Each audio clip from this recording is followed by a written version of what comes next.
And we are live. Good evening, everyone. Happy Tuesday. Couldn't think of the day. Happy Tuesday, everybody. Welcome back to another episode of DISANITY. And tonight we are doing another special episode as we are going to kind of go back in time a little bit and we're going to kind of revisit what we talked about. I guess it's been a few months now.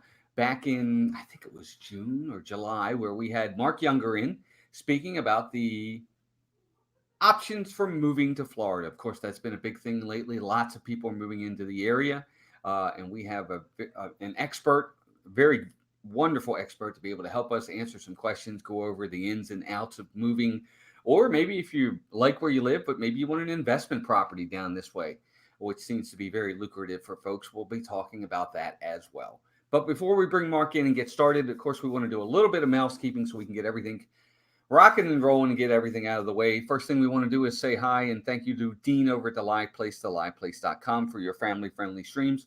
Monday through Sunday, if you're looking for a live stream that's family-friendly, Disney or oriented, or even not, it's not all Disney, theliveplace.com is your TV guide for live streams. Be sure to check out Dean. He's amazing. Our two partner channels are Steve's World and Disney Dan.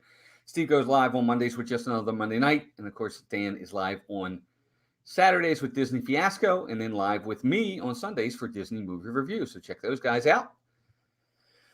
We want to say thank you to all of our members. You guys go above and beyond with your generosity and loyalty. We love you guys so much, and Melissa and I are very honored and thankful for you guys taking that extra step with your membership, which we will be retooling and revamping in the new year, which should be lots of fun.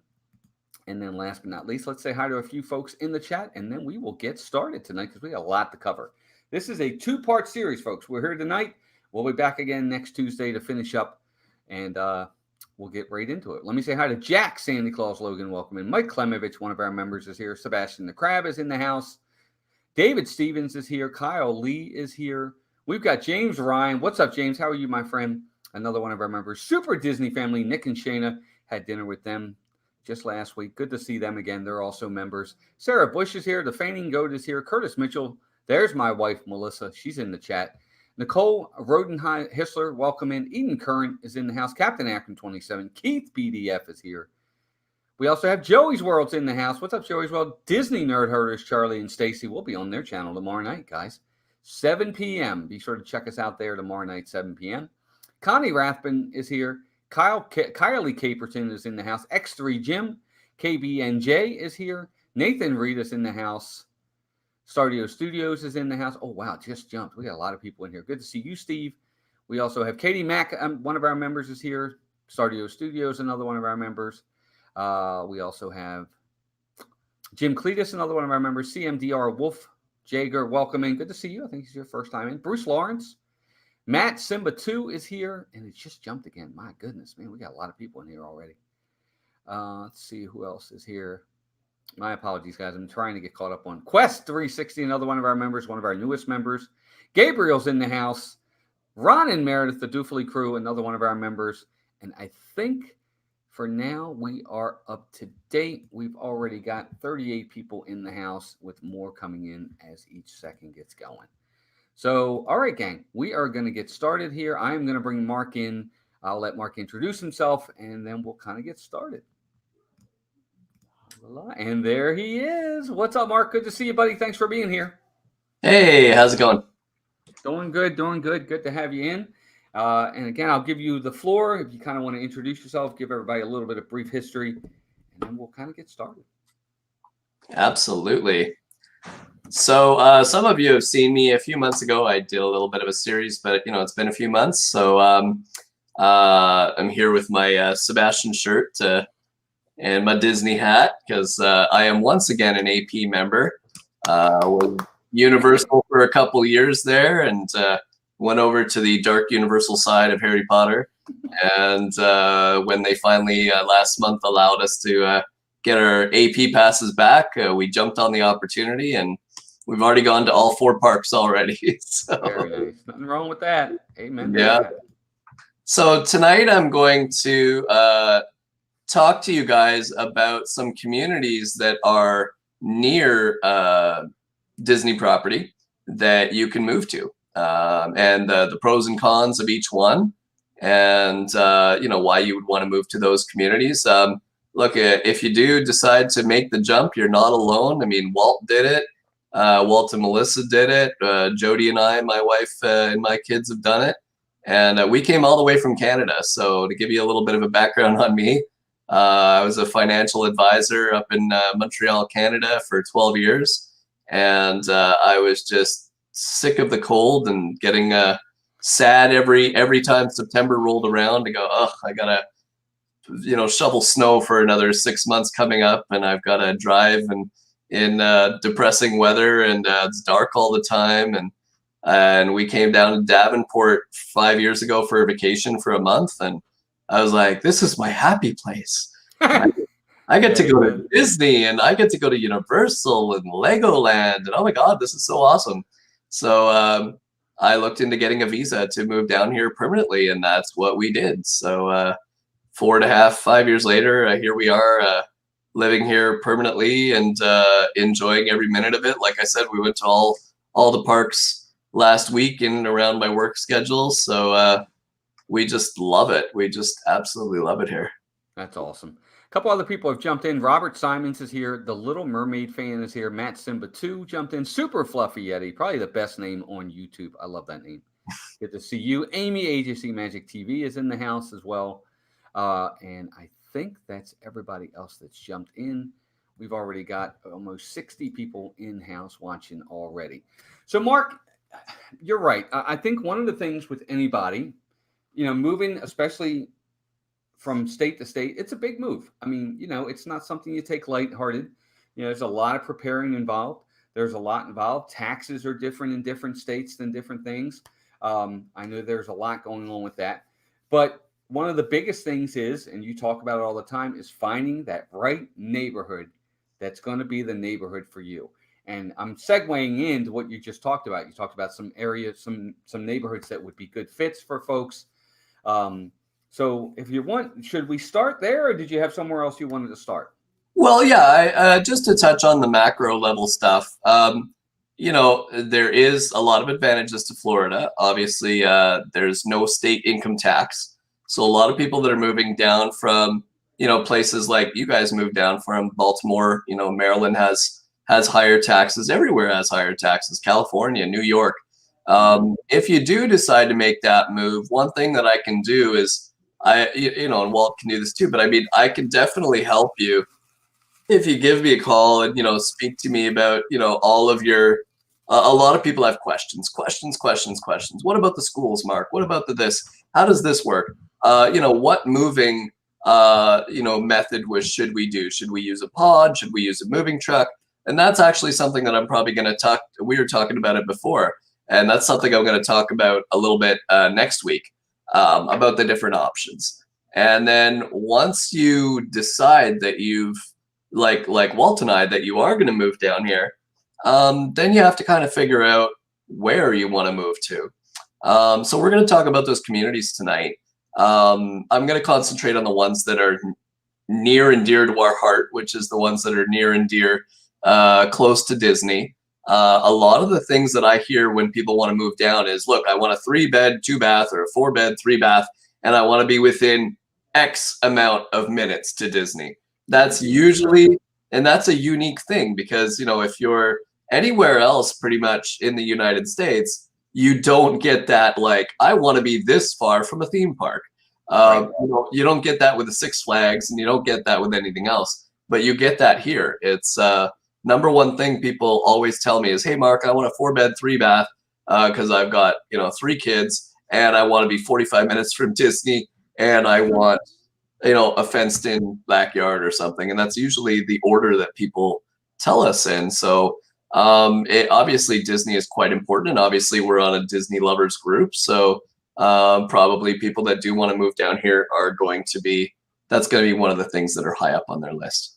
I agree. A couple other people have come in. Ryan McDowell is here. Rod Priester, Rebecca Virginia DIY, Katie Mack, Brian's West Coast Disney Adventures came in. Candy Mom Cynthia, our first member, is here. Kelly from the Mickey Bunch, Chris, the Disney Bakers, now in the chat as well. So a lot more people coming in. And guys, you're here a good time at a good time because we're going to have a lot of fun with this. Lots of information. Downscale's in the house. What's up, Downscale? Good to see you. All right, Mark, let's kind of get into it. Let's talk about, because you're right, there's a lot of different things that go into moving, but the biggest for everybody is always location, location, location. That's, like you said, what everybody wants. And I would ask everyone, the last 15 minutes or so is when we'll start to do some questions. So if you have questions, hold them till we get to them at the end so we can kind of get to them all at once. Write them down. I'm happy to answer all the questions for sure. So one thing that I want people who are considering it to know is you're not alone. We've been looking at statistics saying that, even despite COVID, there's about 1,000 people. It was true 3 months ago. It was true 6 months ago. And it's still true now, is there are still about 1,000 people a day moving to Florida. And out of those, the number one destination that people want to come to is Orlando. Just like the tourism, people just want to move here. They're attracted to the theme parks and to Disney especially. So you're not alone. And the second of all is the prices, is that a lot of people also consider Miami, but the number one detractor about Miami is just the pricing. Whether you're talking about Miami, Fort Lauderdale, and all that coast in Brevard County. Am I Brevard or Broward? Wait a second. But anyways, that county there. So Miami-Dade all the way up. They basically, it's quite expensive. What you get in Orlando, like a 6-bedroom home here, would be the same price as pretty much a 2 or 3 bedroom condo near the beach. So you get a lot more bang for your buck in Orlando than you do anywhere along the southern coast. And that's also true for like Naples and any area basically in South Florida. You're going to pay a lot more than you are in Central Florida. So that's definitely one consideration. And then, of course, you just don't get the same thing if you're moving to the north. If you're moving to the Panhandle, it's just a different world there. And it's not really, obviously you'd be very, very far from Disney. Yeah. So let's get right into it. Can everybody see my screen? No, I can't see it yet. You'll have to share it on StreamYard, and then I can add it. Okay, perfect. So we'll share screen, share screen, share this screen particularly. All right, how about now? I got it. There we go. Great. So we're just going to go back a little bit. This is for those of you who remember Josh, who came with me last time. This is Josh. He works with me. So, all right, we are going to start with Kissimmee. And yes, that is how you pronounce that. It's not Kissimmee or Kissimmee or Kissimmee. It's Kissimmee. So advantages of Kissimmee are, you could say Kissimmee or Kissimmee. Those are the two acceptable, I think, right? Well, we would say those are the two acceptable pronunciations of that. I have no idea. I haven't lived here long enough to be able to make a determination on what's right or wrong. So Kissimmee is actually a very large town. For those of you who don't know, it's actually like a large city, I would say, almost south of Orlando. So the advantages of Kissimmee are your 11 miles or about 15 to 20 minutes from Disney. It's affordable. Now, everything in real estate has gone up in the last 6 months, everywhere around the U.S. And we're no different, but you could still pick up a 3 or 4 bedroom home for between $300,000 and $400,000. So as compared to in the north, that's a pretty good deal. You can't get that in Connecticut or New York or anything like that. So still a pretty good deal. And you're near Lake Toho, so you've got a large body of water nearby as well. So where is this Kissimmee, Mark? Well, here is, everybody will probably recognize Disney property is right here. So this whole gray area from Magic Kingdom up at the top to Disney's Hollywood Studios, to Epcot, to Animal Kingdom. These are the 4 big ones. And this is basically all hotels. This is basically Disney right there. Correct. So to get to Kissimmee, now Kissimmee is pretty much this whole gray area here. So, you know, and actually for those of you in the know, Kissimmee actually even extends all the way to pretty much like 429 here.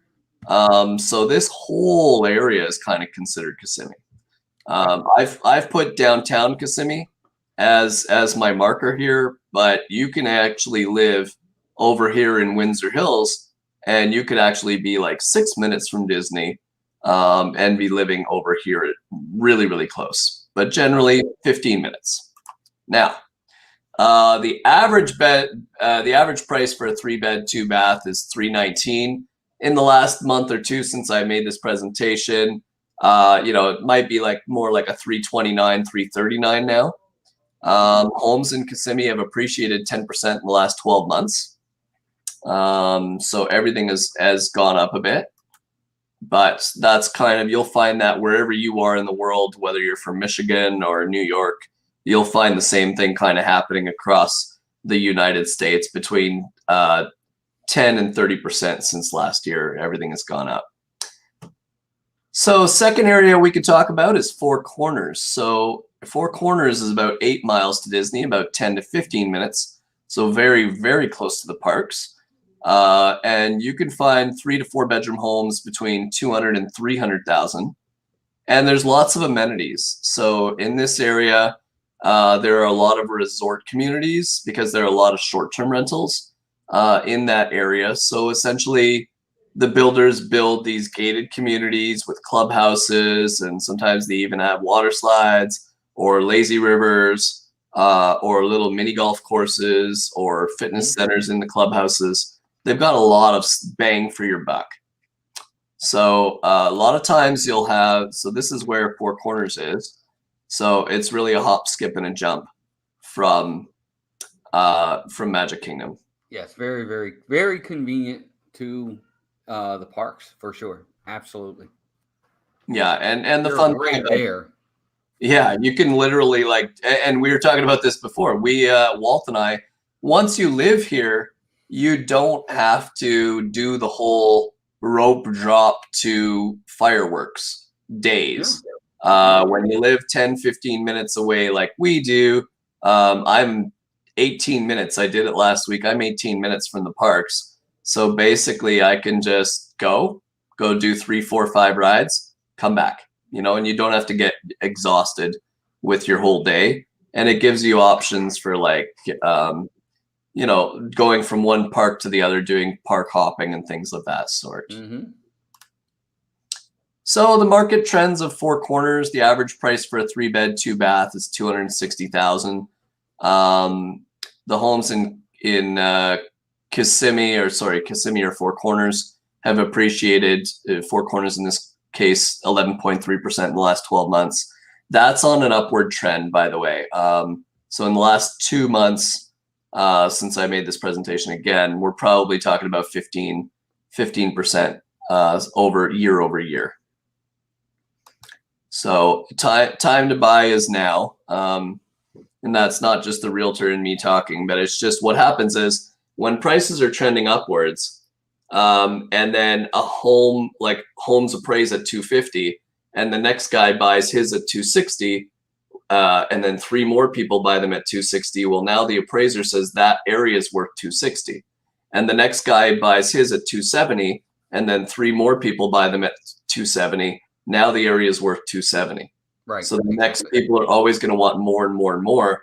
And because the last 3 people bought, well, all of a sudden that's what they're appraising for. So people are willing to pay a little bit over appraisal to get the next home. So Gotcha. the good news is it's definitely not as insane as it is. So to answer that question that I just saw flash on the screen, these are homes, but it is starting to be like those, you know, townhomes are starting to go up, homes are starting to go up. So ultimately, we're talking about single family homes. But we are talking about single family homes, yes. Yes, we're talking single family homes for sure. Somebody else asked, do you think Do Florida house prices tend to go down in the winter?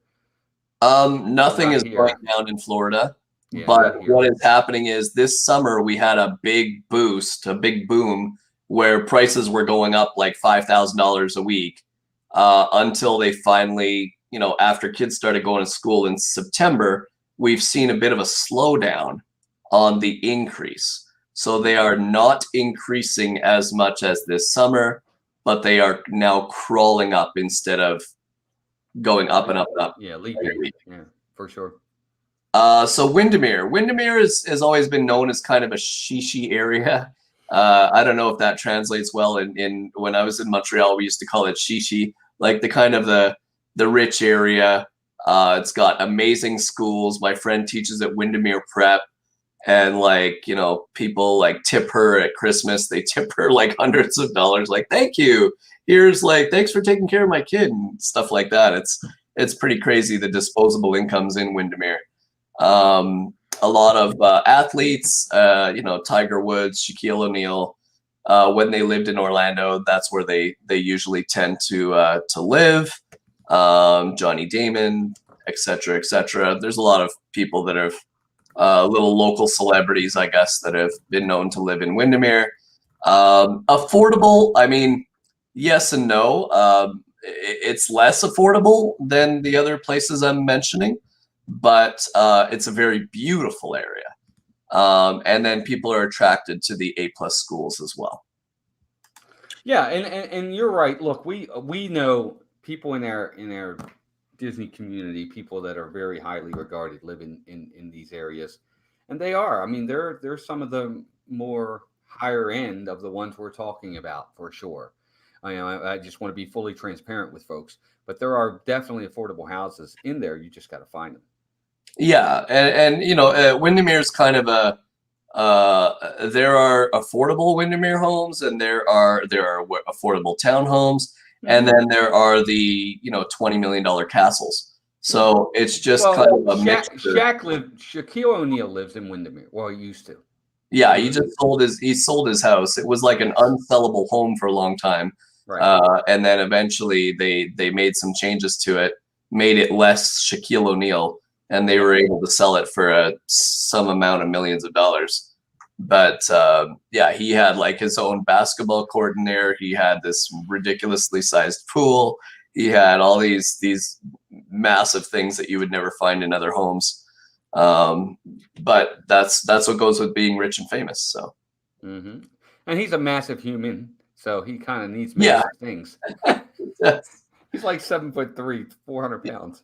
Yeah, exactly. So, moving on. So that's the Windermere area up there. And again, you can take Western Way down here, to get into the parks, but you'll still be about 20 to 25 minutes, which is totally fine. I know it's a little bit more than the other two communities we started with, but all in all considered, I mean, I live 18 minutes from the park, and I consider myself quite close. So Mark, I'm going to answer this question. Ryan, I know we're not talking much about condos. I don't know if you're able to answer that. yeah, absolutely. Yeah, I think you can do that for $250. To answer Rye Guy, yeah, you definitely can. Condos, I mean, right now condos are varying from, they had been cheaper in the past, but now I think they're going for about 200,000 to 300,000. So yeah, you can still get that in and around the parks.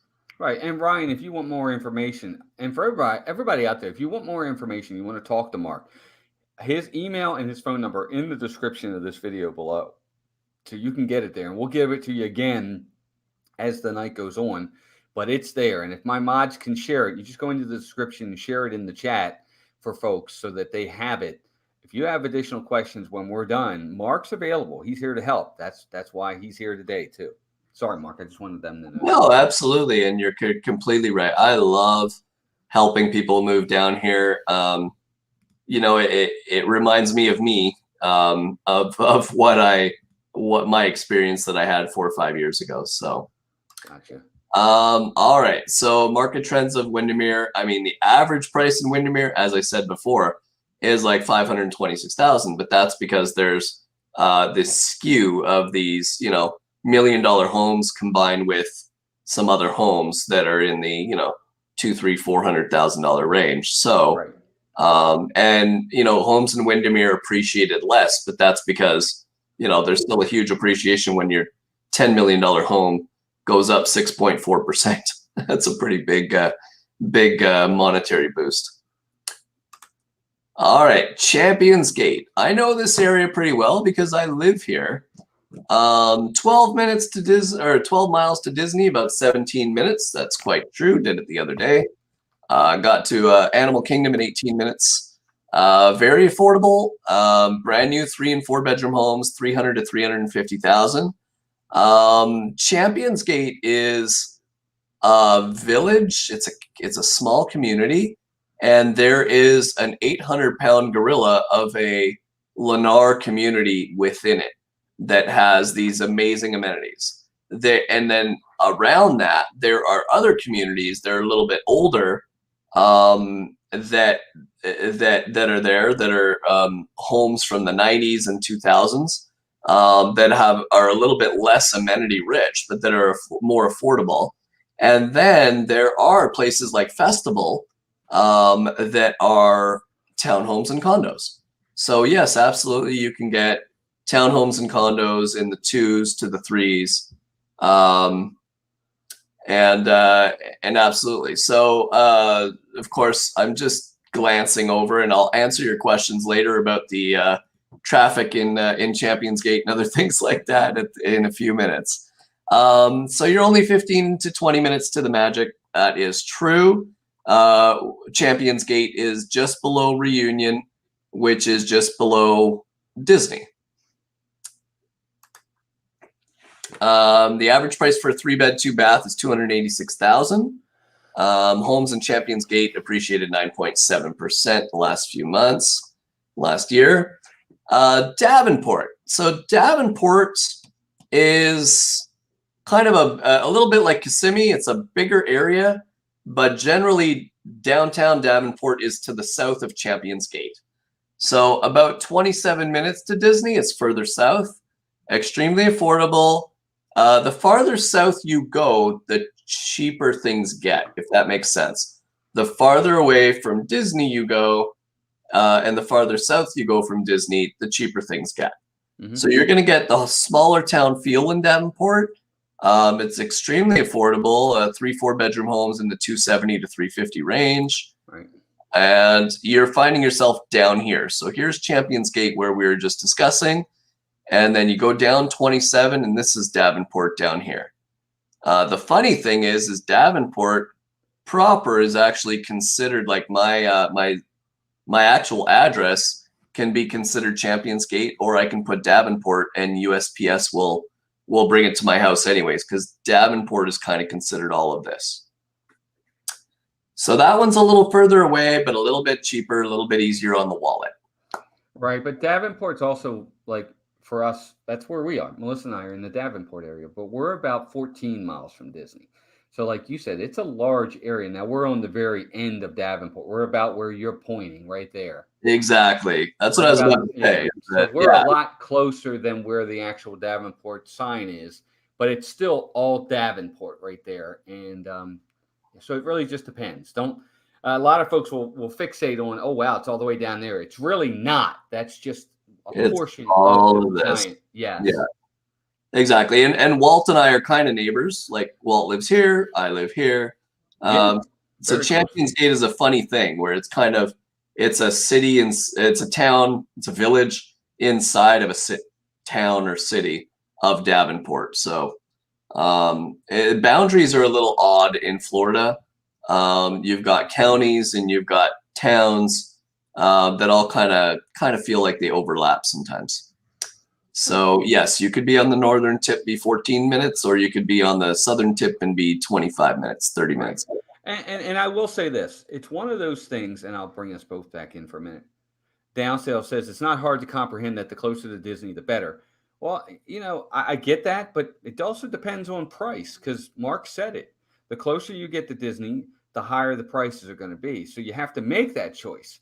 Do you want to be that close and maybe pay a little bit more? Or are you willing to travel a little further and maybe get a break on, the price? So that is something that people need to take into account when thinking about that. For some people, it might be like, nope, we don't care. We want to be close. We'll pay it. Other people might be like, no, we can't. We have to hike it a little bit. So remember to take that into account. And then on top, and that's a very good point that you bring up, Walt. And then I would just add to that, some other people want something in a gated community with amenities, which Yep. is going to be more or is going to have a higher HOA. And some people want something that they're just left alone, that I mean, most things have HOAs here, and it's hard to get around that. But some people prefer a $50 HOA where they basically don't do anything for you except maybe have a gate with a passcode. And other communities, like mine, we have, a multi-million-dollar clubhouse with activities. We've got golf, we've got bocce ball, we've got activities for us, the residents. We've got pickleball. We've got, you just got everything, and then you've got a lazy. Do they cut your grass and everything too? Yeah, so that's what's interesting is, for example, I pay $500 HOA. People are gonna go, oh my God, that's ridiculous. But I got my cable and internet included, so that's about $150 a month right there, and that's included in my HOA. I don't have to pay for it. Then you've got the grass is cut, so that's about $100 a month, because in Florida, believe it or not, our grass is green all year round. So I know in Montreal, that was a foreign concept to me. I was like, oh, you mean 4 months of the year? No, actually 12 months of the year. So you got to get somebody to come get your grass cut constantly. And so that's about $100 a month, $20, $25 a week. So that's included. The landscaping is included. So all these beautiful trees and flowers that we have, they maintain them for us. That's another $50 to $100 a month.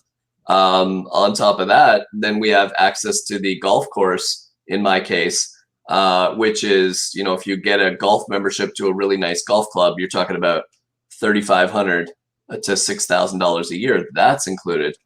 We've got access to this clubhouse with a lazy river and a water slide and a hot tub and you name it, a movie theater.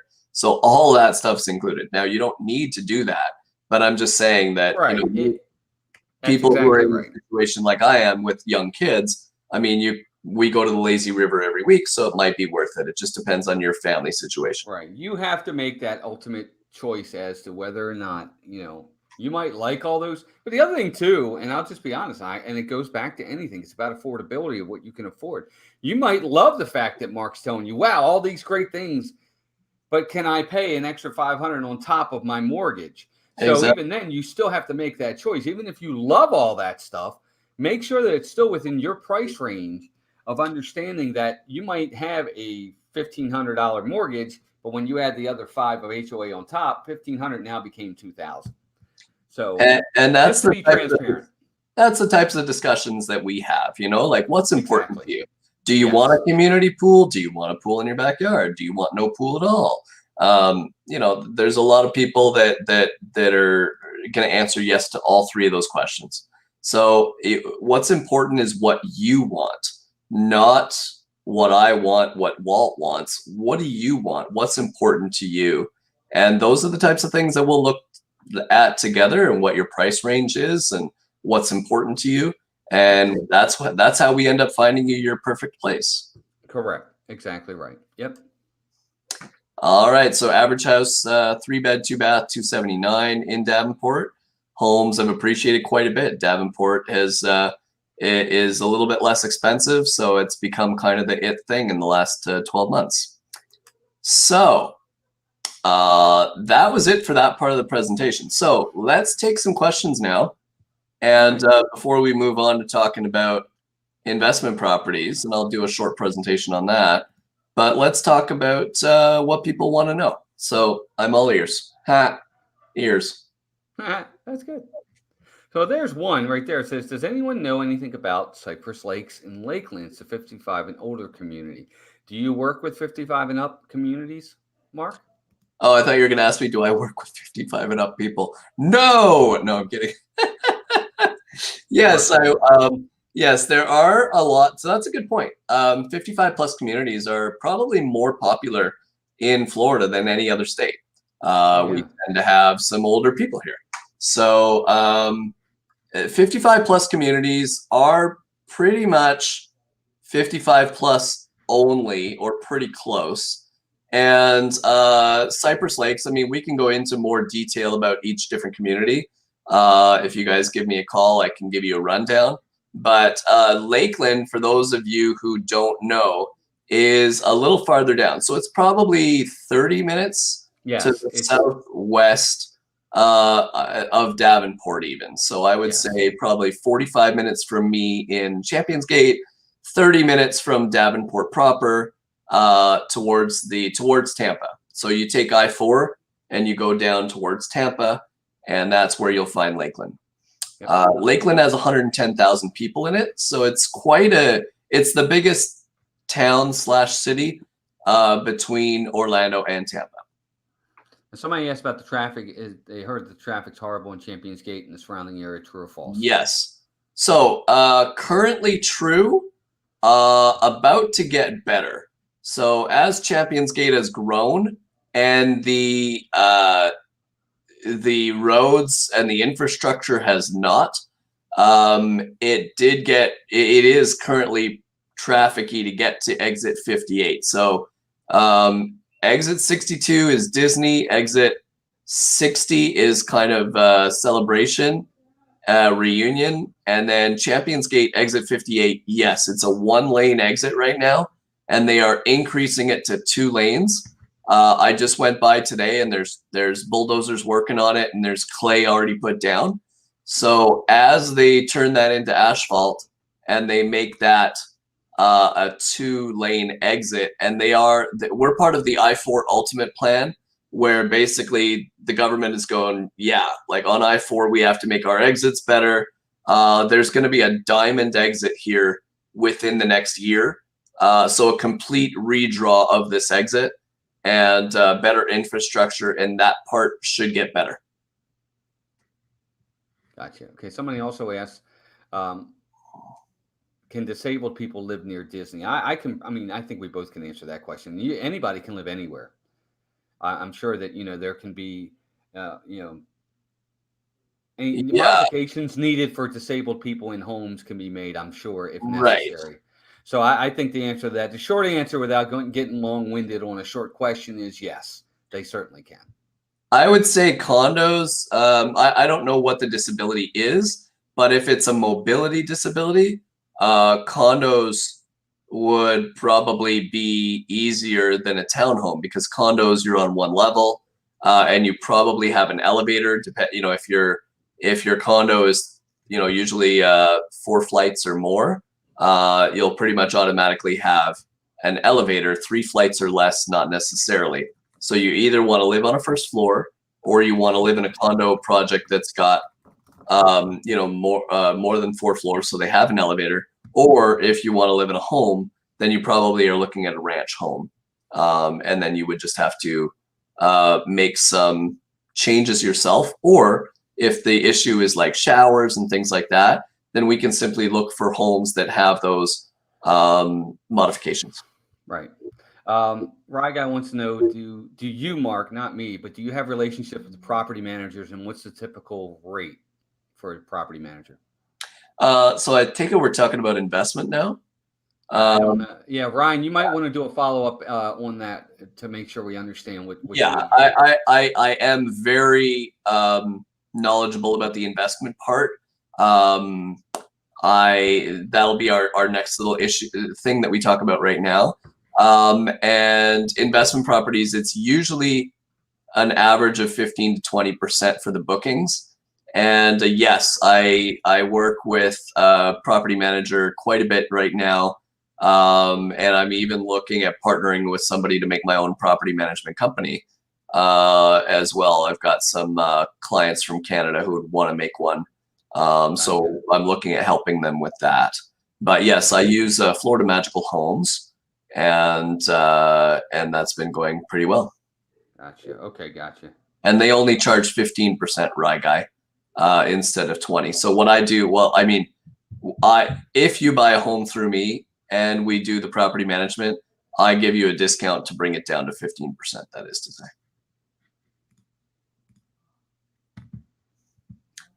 Any other questions, guys, before we move on to investments? No, I think we'll move on at this point. Okay. Yeah, and he was talking about investment for sure. Okay, yeah. Well, Imagination Travel said, I need help finding a rental property. Are there any real estate agents that are helping with that? Real estate agents, I think for the most part, don't deal in rental properties. I mean, there may be some out there, but for the most part, it's more about the buyer side of thing. But Imagination Travels, there are plenty of different places you can go. You can go to Zillow, you can go to apartments.com. Yeah. They'll have all the different rentals from there. And then you just contact the complex to be able to get into what's needed.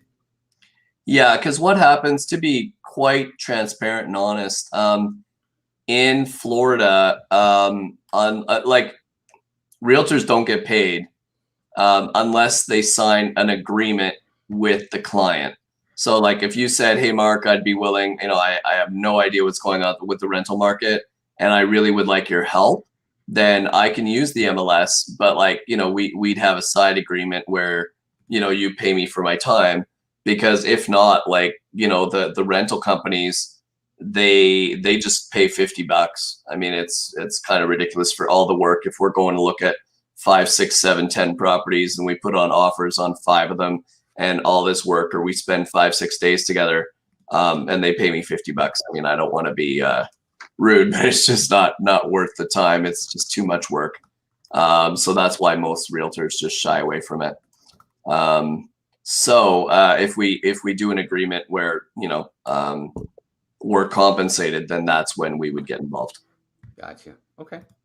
Yeah, if you want to move on to investment properties, I can add that back if you need me to add back the screen. Perfect. Yeah, can you move the screen? Yeah. All right. All right. So this is my investor's guide to Orlando.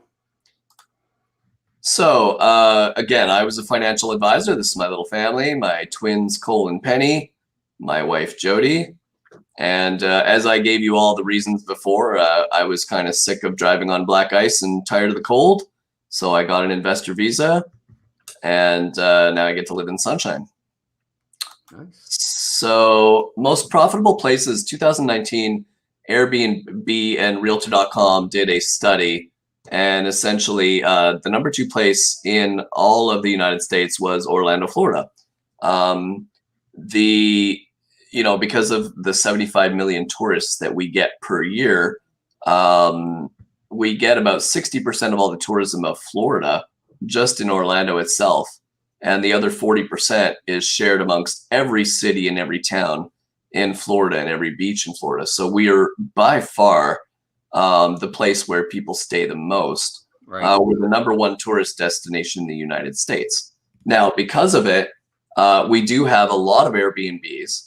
So the trick, if you want to invest here and make some money and have a place to stay when you come down, the trick is really to do some theming.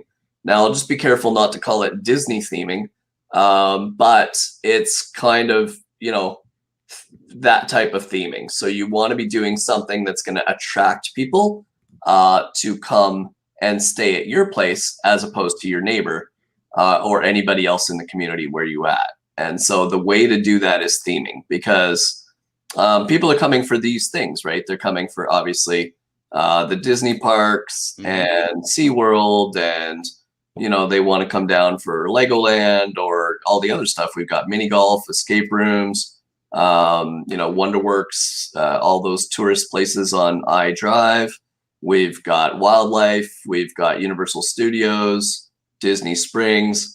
People are coming for that stuff. And the reason I show all these pictures is because when they stay in an Airbnb, they want to be excited about these types of things. We've also got obviously the beach that's only an hour and 15 minutes away each direction. A couple of good reasons why you want to be investing in Orlando is we've got high-speed trains that are almost finished now. So we've got high-speed trains that are going to bring tourists from Boca Raton, Miami, Fort Lauderdale, that train system that's going to go 201 kilometers an hour for you Americans, about 140 miles an hour. And that's going to bring about 2 to 3 million more tourists from those areas. And then they're linking it up with the Orlando station, which is almost finished. They're going to have a Disney Springs station, and then they're going to have a Tampa station, probably sometime into next year, or at very worst 2023.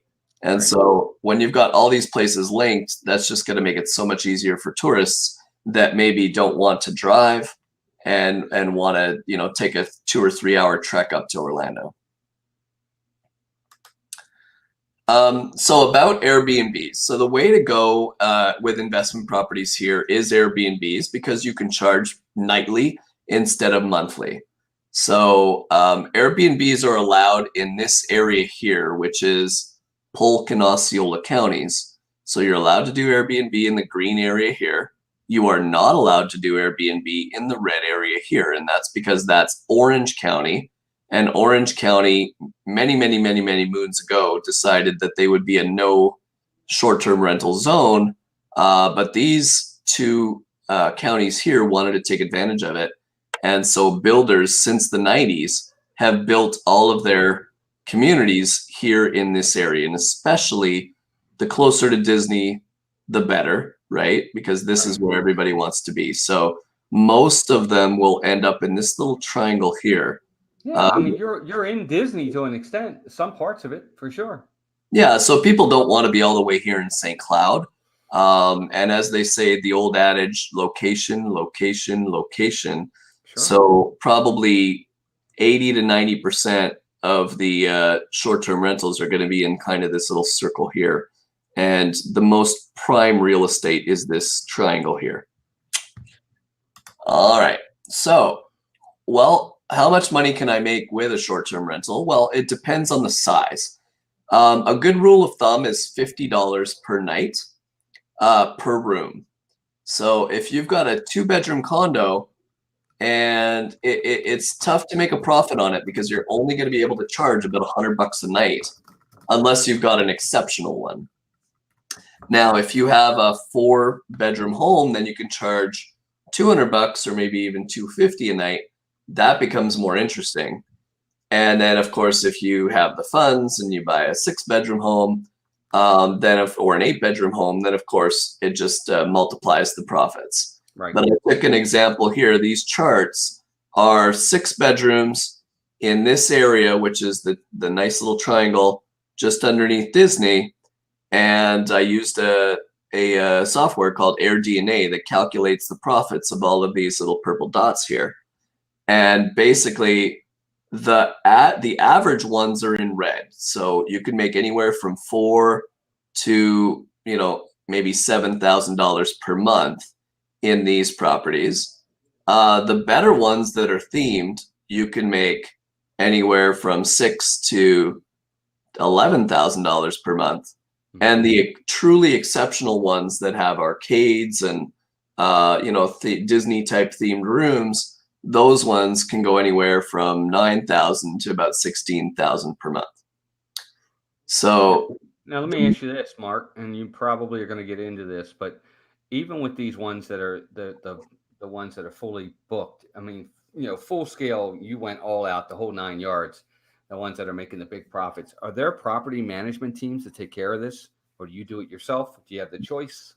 That's a great question. You do have the choice, but if you're not here, I would 100% recommend that you use a property manager. And the reason being is the property manager will have a cleaning team that will come in every week after every client, because most people here will stay for about a week on average. Some people will stay for 2 or 10 days, but generally it's a week. So if you're booking back to back, you know, if people leave at 10 in the morning and another person's going to be coming in at 4, you've only got a 6-hour window to clean your property. So you need somebody who's organized. You can't just call, you know, start calling at 10 o'clock in the morning, random cleaning companies to come in and clean your place and tell them, hey, it's got to be done in the next like 6 hours. You just can't do that. It's just not feasible. So you need to have somebody who's boots on the ground, as we say, And that's why I work with a property management company, Florida Magical here, who is organized and, has everybody on the calendar, knows exactly where to send the cleaning people. When there's an issue, they have 24-hour service to do the handyman work. So, if somebody calls you at 3 a.m, they don't, and you're living in New York City, and they're calling you and going, "Hey, there's a leak. What are you gonna do? What are you gonna do? Fly down and get your toolkit?" It just doesn't make any sense. So you need to have boots on the ground here. Right. The property manager are the ones that take the 2 a.m. calls, the ones where there's an issue. The property managers are the ones where the gas, the hot water heater goes up, and they get it taken care of. That's what they're there for. They're there for the inconvenience of the things that maybe you can't be there for, and that's why they're there. And what, Mark, since we're talking about it, obviously, if you have a property manager, there is a cost behind a property manager. What do you think of, what is a normal monthly cost of a property manager range? So there's two fees. There's a monthly fee that just basically goes towards preventative maintenance. So a couple things. So they send a manager between every one of your clients to do the inventory. So we have had people, actually, we've put a Nintendo Switch into homes, and we've had kids steal them. And so having a manager go in, we have the manager of the cleaning team go in, and she takes inventory after every client.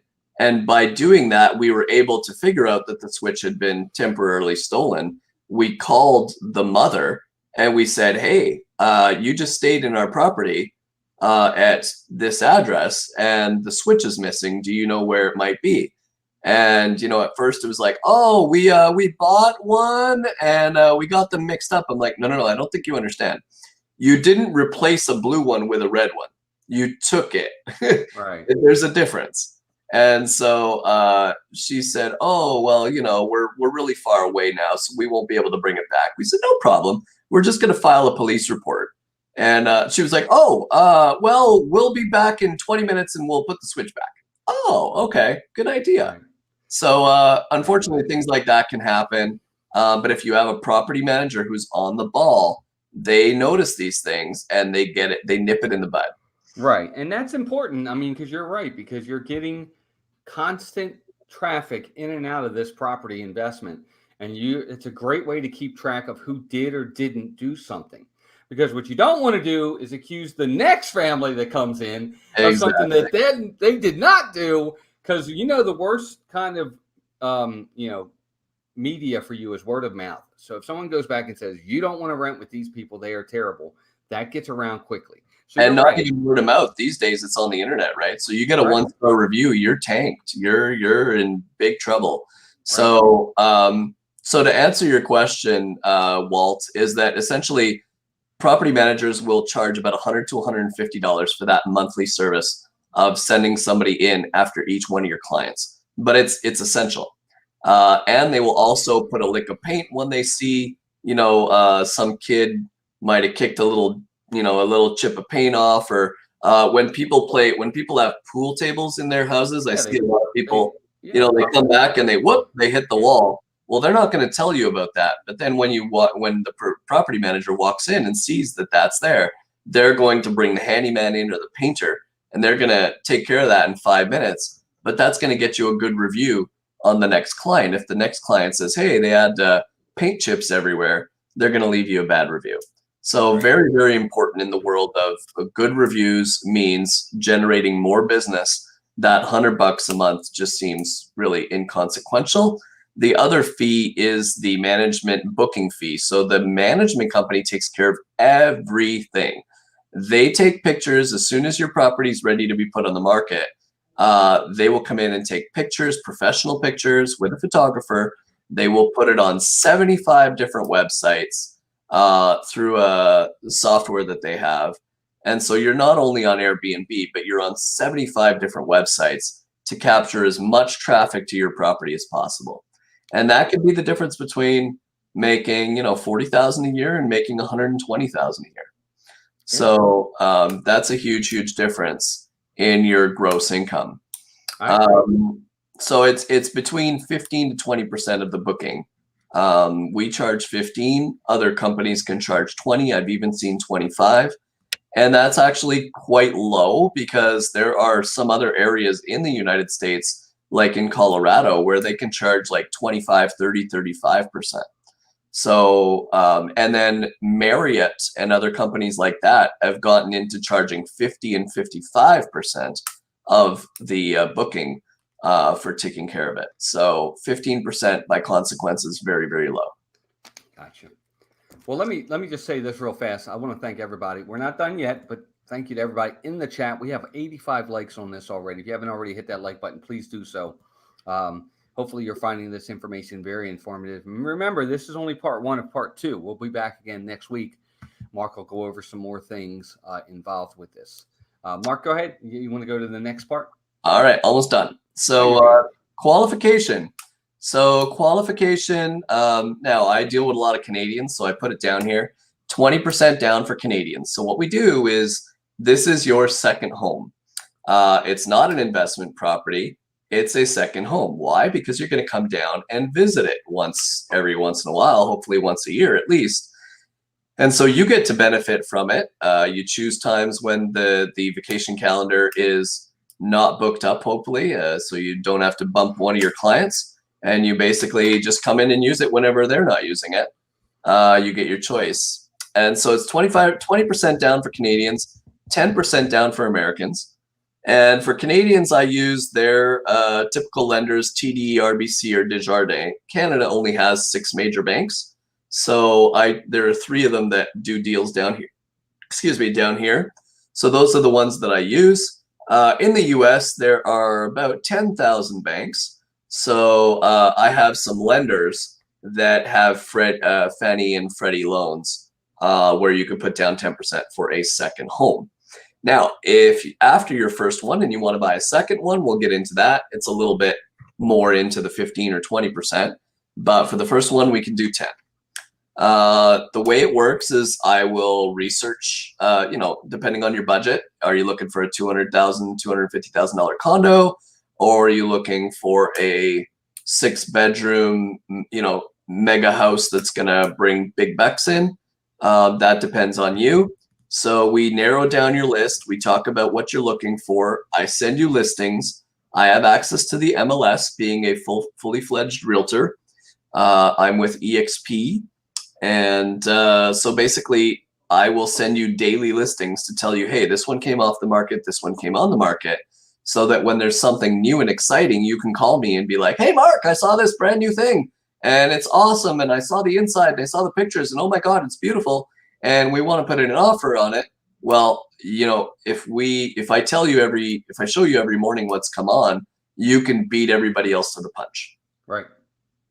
And then, since you're in wherever you are, New York City or Indiana or wherever you live, you probably don't want to necessarily come right down and see it each time that we put in an offer. So I will actually, free of charge, go down and do FaceTime videos.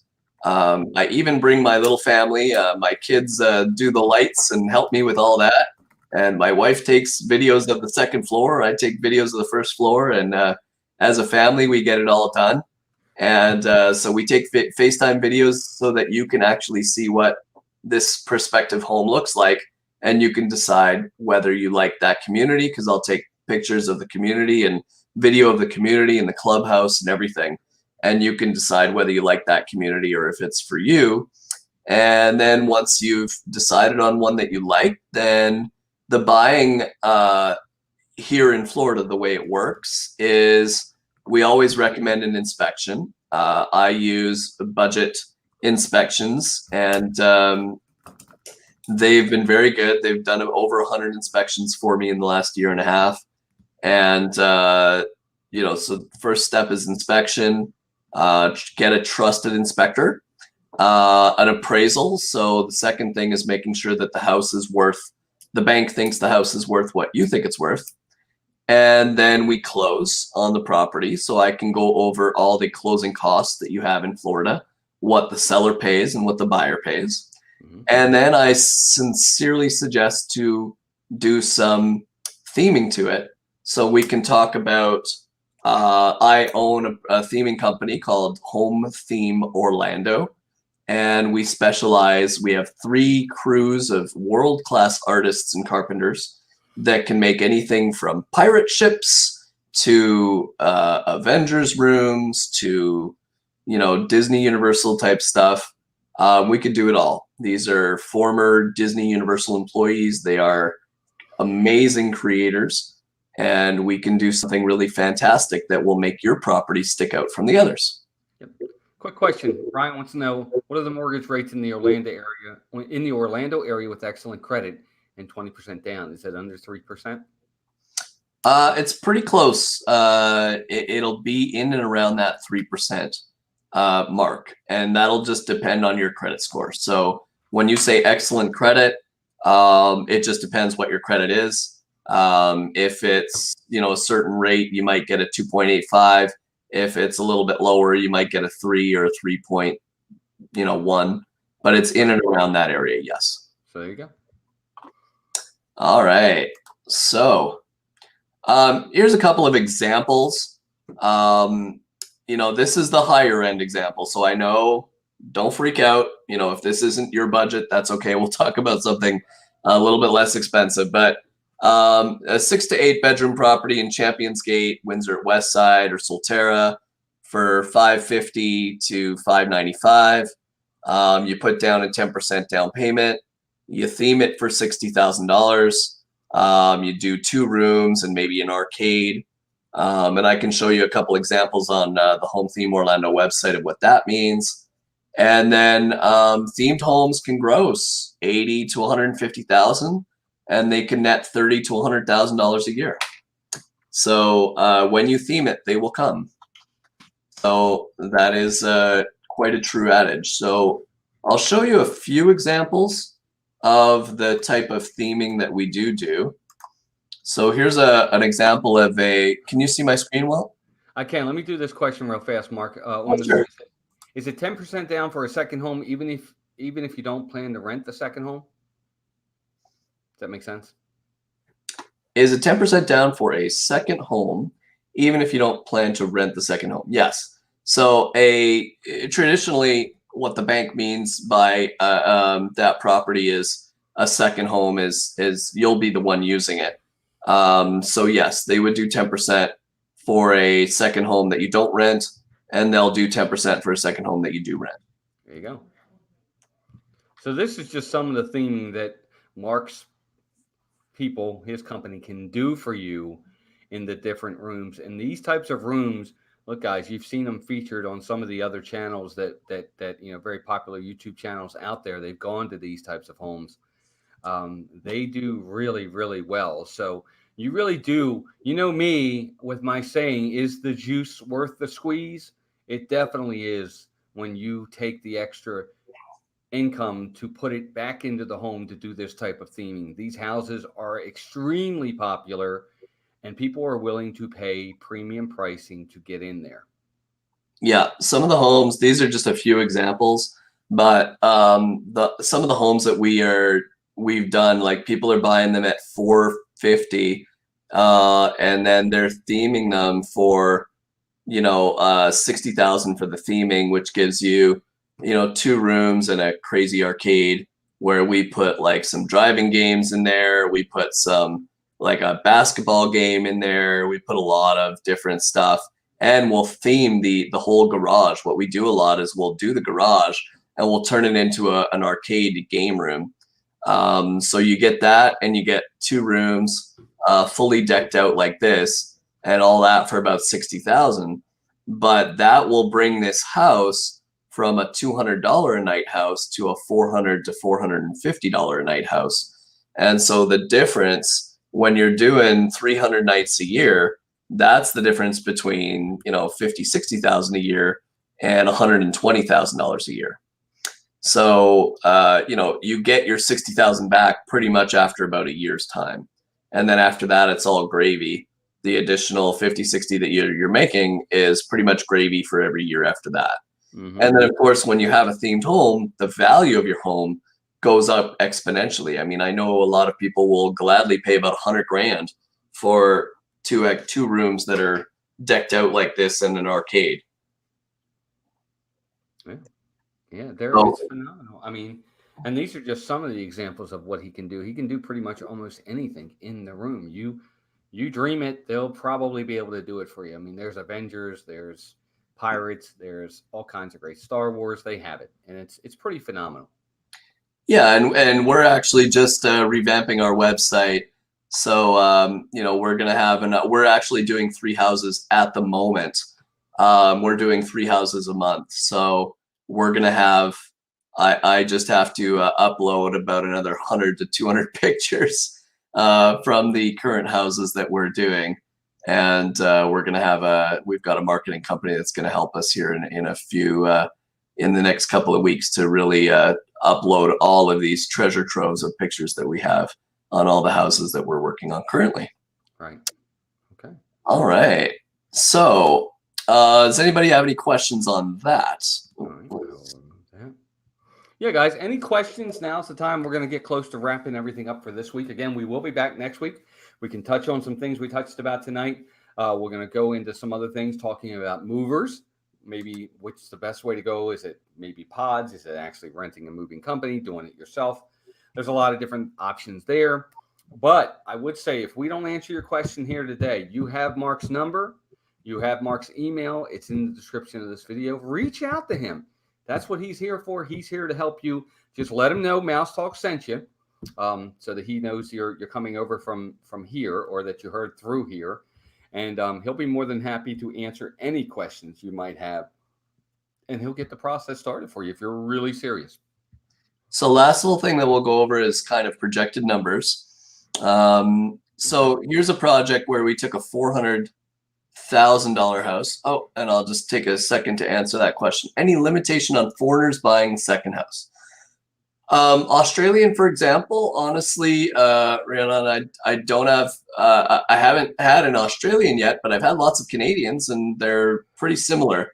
I know that a lot of Australians have bought homes, and to my knowledge, they're no different than Canadians. A foreign buyer is seen as a foreign buyer.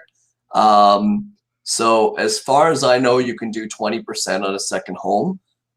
We just have to speak to probably some Australian banks, because again, the credit system, unless you have credit established in the United States, the reason that we don't go with an American lender here is because you don't have any established credit here.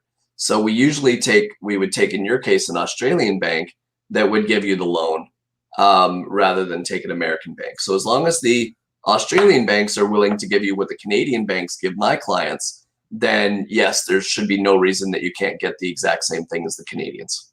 There you go.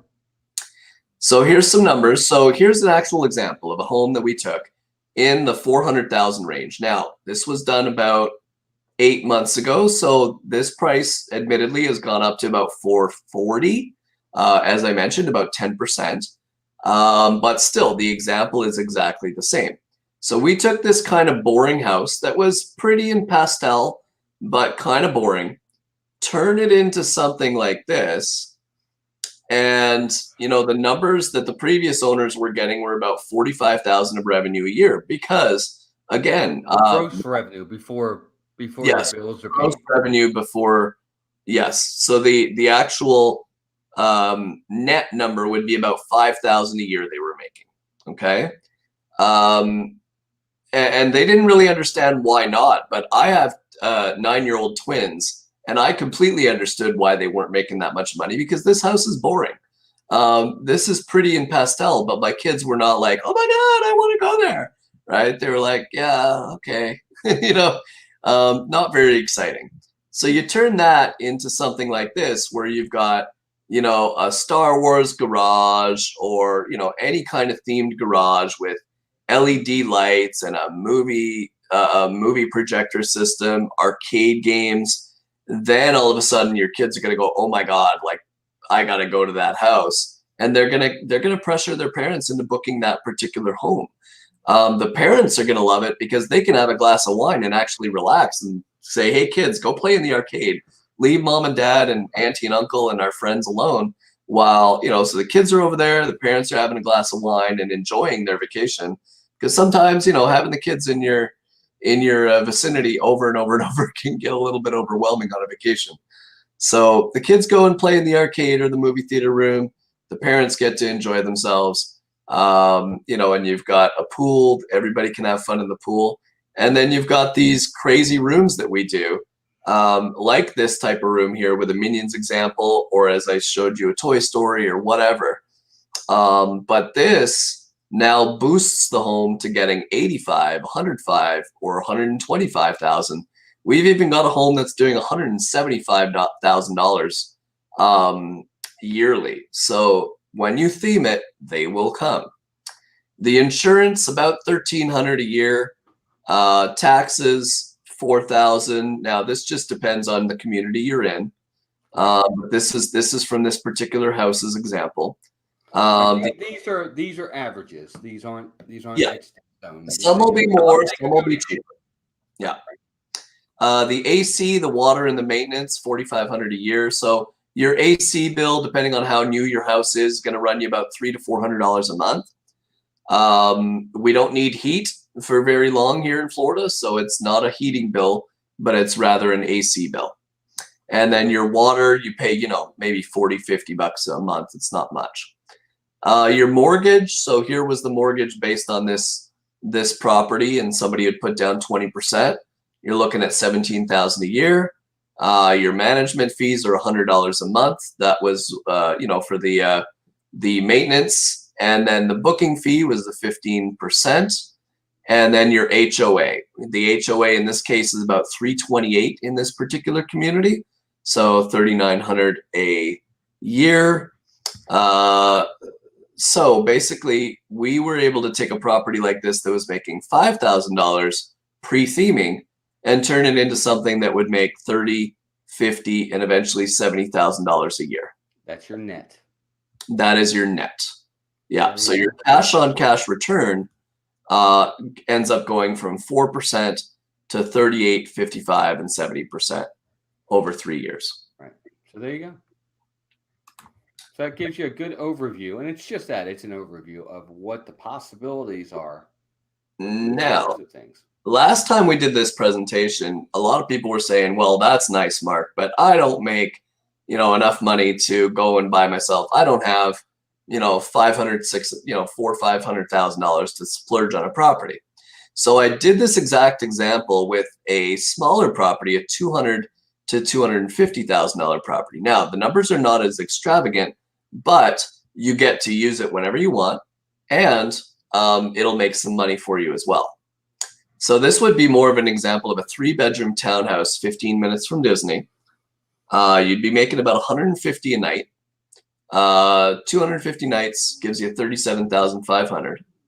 You've got all your costs here. Obviously, the mortgage is less, and your HOA and your commission for booking and so on and so forth. And you're still making about $9,919 a year, or about a 16% return. So there you go. Yeah. And that's, like you said, it's additional income. And these are some of the examples of the theming that they can do for you. Pretty amazing. Yeah. Look at that. Very amazing.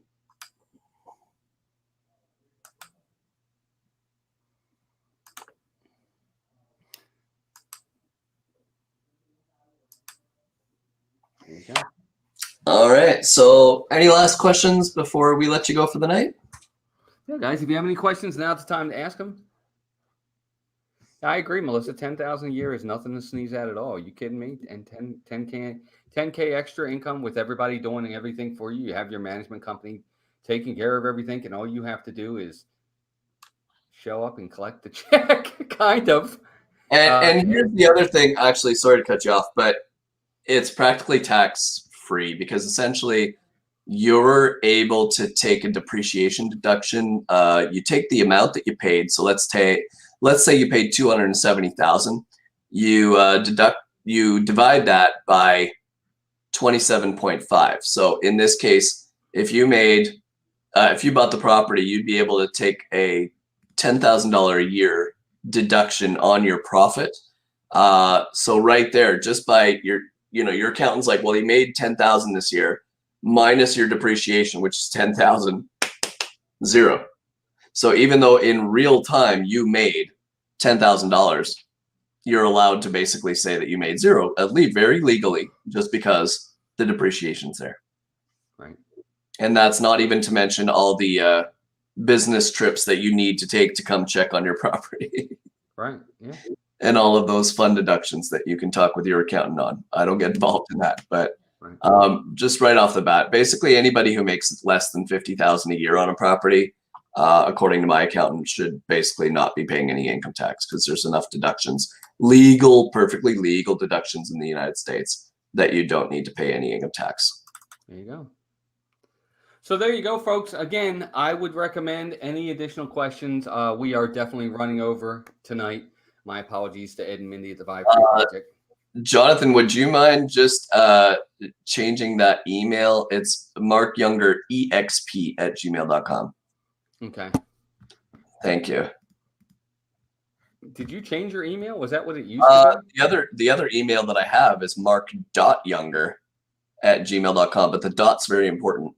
Okay. All right. We'll change it then. Sorry about that. I don't know how we got that wrong. So marcyounger@gmail.com.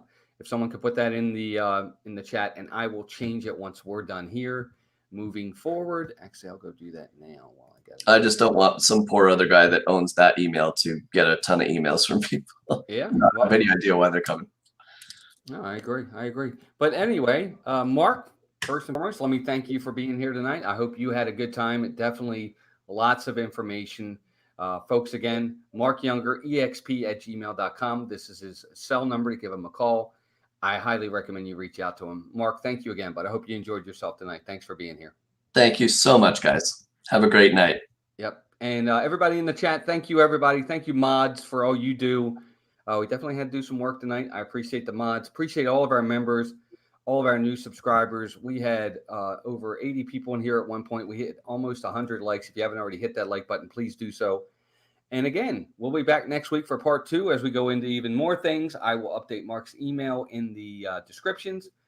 And you guys are great. And until next time, take care of yourselves and each other, and we'll talk to you all soon. Good night, everybody.